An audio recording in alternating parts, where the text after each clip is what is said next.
Hello student, 9th class Sanskrit में अपना ये चैप्टर चल रहा है। हम इसका 6वां श्लोक पढ़ लेते हैं। देखो, आरंभ गुर्वी क्षयिणी कर्मेण लघ्वी पुरा विरदमति च पश्चात दिनस्य पूर्वार्धं प्राधन बिना छाये मैत्री खल संजना नाम यानी कि षष्ठी भक्ति। ये है अपना नीति शतकम से लिया। नीति शतकम भर्तरी का ही लिखोड़ा है भाई, नीति शतकम। तो अब हम इसका हिंदी अर्थ कर लेते। देखो, दुष्टों की मूर्तता। देखो स्टूडेंट, आरंभ गुरवी, आरंभे लंबी होती। देखो स्टूडेंट, दुष्टों की मित्रता, इसमें ये समझा गया जो दुष्ट लोग होते हैं, खलनायक जो दुष्ट लोग होते हैं, दुष्टों की मित्रता दोपहर से पहले की छाया की तरह। दोपहर से पहले की छाया की तरह।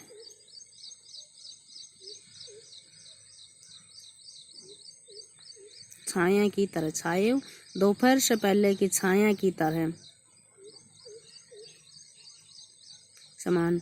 प्रारंभ में लंबी, प्रारंभ में आरंभ गुरवी, प्रारंभ में लंबी लेकिन लगातार घटने वाली। उत्कर्मेण लगातार, लघ्वी यानी कि कम, लगातार घटने वाली।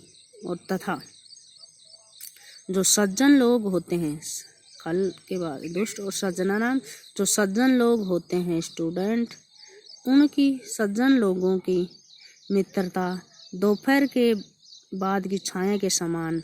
दोपहर बाद की छाया के समान, दोपहर बाद की पूर्वार्धम, दोपहर बाद की छाया के समान पहले कम और बाद में बढ़ने वाली होती है। इस श्लोक में स्टूडेंट यही समझाया गया है कि जो दुष्ट लोग होते हैं वो मित्रता करते हैं, वैसे ही दोपहर से पहले की छाया के समान पहले तो वो लंबी होती है लेकिन बाद में वो घट जाती है। वैसे ही जो सज्जन लोग विपरीत होते हैं, इनके सज्जन लोगों की मित्रता होती है वो दोपहर के बाद छाया के समान। जो दोपहर के बाद छाया समान है, पहले तो कम होती है, बाद में बढ़ने लगती है। स्टूडेंट, इस श्लोक का यही अर्थ है। दूसरा श्लोक है, ये और देख लेते हैं हम। देखो, यत्रापि कुत्रापि गता भवेयु अहर्षा महीमंडल मंडलनाय हानि अस्तु तेषां ही सरोवराणाम येषां मरालेः सह विप्रयोग। विउपसर्ग स्टूडेंट्स, ये लिया गया अपना भामिनी विलास से। ये श्लोक अपना भामिनी विलास से लिया गया है। स्टूडेंट, थोड़ा ये भी ध्यान रखना हमने, जैसे ये श्लोक भामिनी विलास से लिया गया है। देखो, यत्रापि कुत्रापि, यत्र प्लस अपि, कुत्र प्लस अपि, यहाँ पर वृद्धि संधि हो रही है स्टूडेंट, ठीक है, वो दीर्घ संधि हो रही है। ए का आ हो रहा है, ए आ हो रहा है, दीर्घ संधि हो रही है स्टूडेंट। तो यहाँ देखो, जो हंस हैं, हंसा जो हंस हैं, महीमंडलनाय पृथ्वी को सुशोभित करने के लिए, जो हंस हैं पृथ्वी को सुशोभित करने के लिए होते हैं। जो यहाँ वहाँ कहीं भी जाएं, यहाँ वहाँ कहीं भी जाए स्टूडेंट। ये मराला है, हंस के लिए आया स्टूडेंट। तो ये हंस हैं जो महीमंडलम यानी कि जो हंस हैं जो पृथ्वी की शोभा बढ़ाने के लिए होते हैं, पृथ्वी को सुशोभित करने के लिए। तो ये हंस हैं पृथ्वी को सुशोभित करने के लिए, जहाँ कहीं भी कोई से भी स्थान पे जाएं, यत्रापि कुत्रापि, जहाँ कहीं भी ये जाते हैं जाएं तो निश्चय ही इनसे कोई हानि नहीं होती है। निश्चय ही हानि अस्तु, इनसे कोई हानि नहीं होती है, क्योंकि ये जहाँ जाते हैं वहाँ की शोभा को बढ़ा देते हैं। हानि तो उस सरोवर नाम, हानि तो उस सरोवर की होती है जहाँ से इनका वियोग होता है, क्योंकि वो सरोवर हंसों से अलग हो जाता है, तो सरोवर की हानि होती है। और ये जहाँ भी जाते हैं ये अपना यश ही बढ़ाते हैं स्टूडेंट। ये शोभा से सुंदर लगते हैं हंस। ओके, इस श्लोक में यही बताया गया है।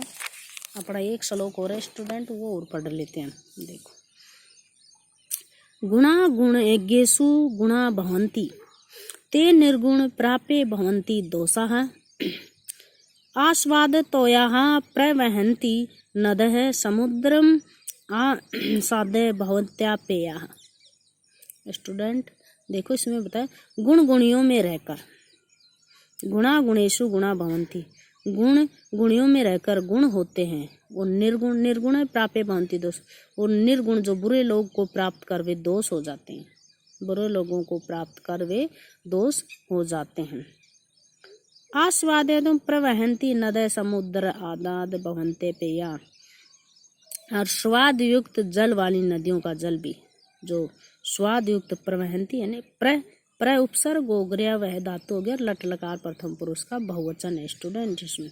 तो इसमें बताया गया है कि स्वाद युक्त जल लाने वाली जो नदियां होती हैं, जल पीने योग्य होता है तब तक वे बहती रहती हैं, और समुद्र को प्राप्त हो, समुद्राम प्रवृत्ति, और समुद्र को प्राप्त करके उनका जल अपेय हो जाता है, अर्थात पीने वाला नहीं होता। जब वो समुद्र में मिल जाती हैं तो वो पीने वाला नहीं होता है स्टूडेंट। इसमें ये जब तक स्वाद युक्त जल वाली नदियाँ बहती रहती हैं तो पीने योग्य रहती है, किंतु जब वही नदियाँ निर्गुण यानी कि निर्गुण दोष भरे समुद्र में जाकर मिल जाती है तो खारे, समुद्र के खारे जल में मिल जाती है तो खारी होने के कारण पीने योग्य नहीं रहती है।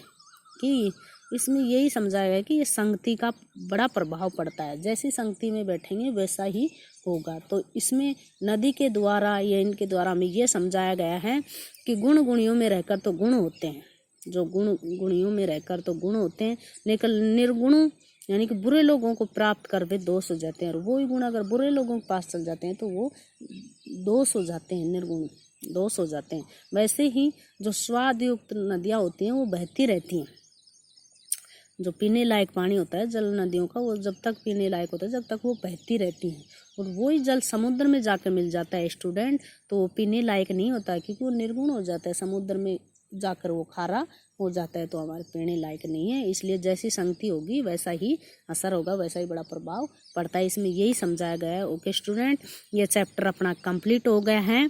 अब इसके इन श्लोकों का हमें हिंदी अर्थ भी लिखना है, शब्दार्थ भी लिखने हैं, और इसके क्वेश्चन आंसर भी लर्न एंड राइट करना है होमवर्क में, फेयर नोटबुक में। Okay student.